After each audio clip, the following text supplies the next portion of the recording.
Please teach him how to tie a tie. Every time I see this guy in a public speaking format, it looks like he just went through a wind tunnel. That is true. It's very But disheveled. you know, it's a sophisticated rumpleness that it's an intellectual quality about it. You know, Ron, I want to go to you.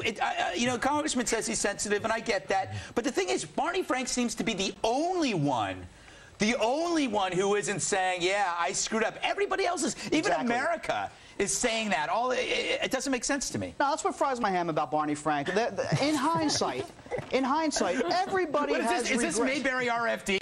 Go ahead, I'm sorry. Go ahead. Everybody has regrets. Everybody has a bevy of things that they would have done differently in hindsight, except Barney Frank. He would have repeated things exactly the same way. He's the only one who is incapable of saying, if I were back then, I would have done something differently. In that speech, he only said one thing. I wouldn't have backed off a certain regulation thing. But most people, look, if we could go back 16 months, 2 years, we would clearly have done a lot of things wrong.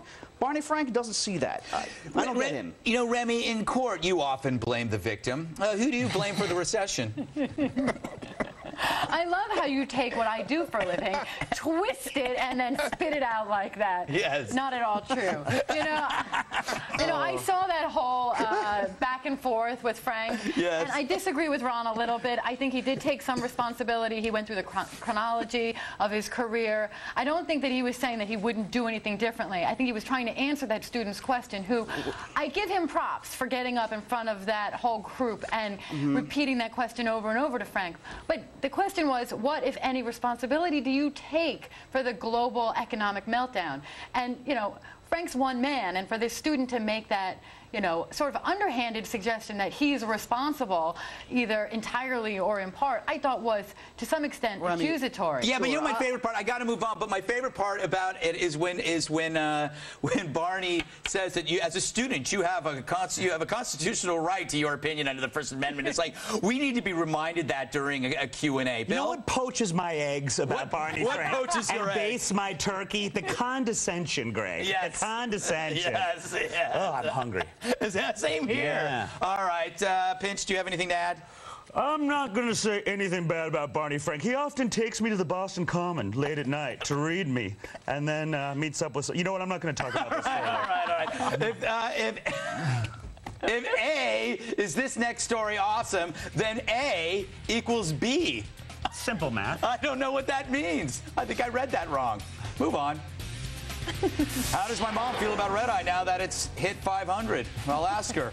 And if she doesn't answer, I'll hit Bill in the stomach. Oh, Greg, it's your mother. Pick up the phone, for heaven's sake. Well, as you might know, tonight is our 500th show, so it seems to me the best person to assess our progress is our own Fox senior correspondent, Mrs. Gutfeld. Hey, Mom, how are you? Okay. How you doing? Oh, I'm fine. I just ate some peanut butter and jelly. It helped. Oh, that's good. It helps. Was there a problem?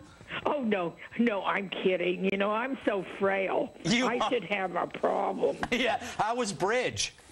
Well, it was okay. Yeah. I didn't win in my $4 for a loaf of bread, damn it. That's too bad. Anyway, that's another story. It is another story, Mom. Another story for another day. So it's our 500th show. Did you, what are your thoughts? Well, I was just thinking of some improvements you could have made.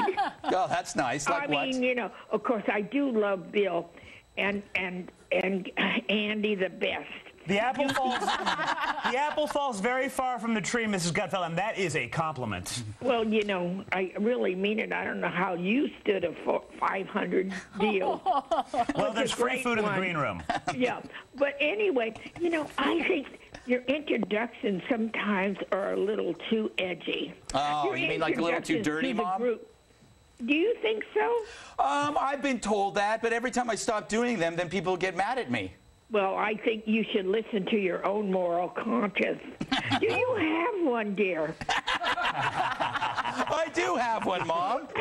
Well, no, I do. See, I think buried underneath a lot of your junk, there is a moral standard, I hope. But I'm not sure. I do have a moral thing under all that junk, Mom. Yeah, well, I'm so fat, who would know? Oh, did you just say I was fat? Wow. Yeah, okay. Well, anyway, I don't know. Oh, I wanted to tell you about the people I really have liked. And it has been, first of all, your friend, Mike. Mike Baker. Yeah. Oh, yeah, Mike Baker. And oh, I like Dr. Death. Isn't that awful? No, that's okay, Mom. And I do like Ann Coulter. I think she makes up for all the big boobs you have on your show. As long as you don't name say names, that. Mom, And that's okay. And I love that other little girl. What's her name? Oh, it's not Robin, but it's something like that. I'll think of it tomorrow. Patty Ann? Yes, Patty Ann. Yes. She's adorable. She is.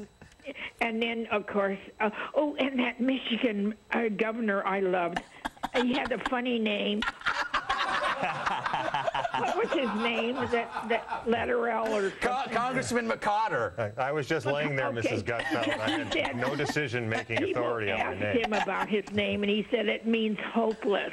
Yeah, did you? Yeah, she saw Yes. you. Oh, but he has a good sense of humor. Yeah. Gosh, it's nice to have some of these politicians have a sense of humor because they are very funny. All right, Mom, you know, probably going to move on now. I put my foot in it again. Yeah. But you have to give people more time and talk slower. Talk slower? Okay. No, yeah, sometimes it sounds like you're talking in a foreign language. Sometimes I am, Mom. Okay, It's called drunk. have fun and don't celebrate too long. All right, Mom, love you. Talk to you later. Bye. Bye. That was nice. Yeah, she knew you. She made you governor, though. And now it will happen. Yes, this next story excretes radness from every pore. You should get that checked out, next story. As the Obama administration declared war on the sun. Kind of. Well, maybe not. Why not stick around and find out for sure, you sexy jerks? Colin's criticisms. Is Powell playing politics?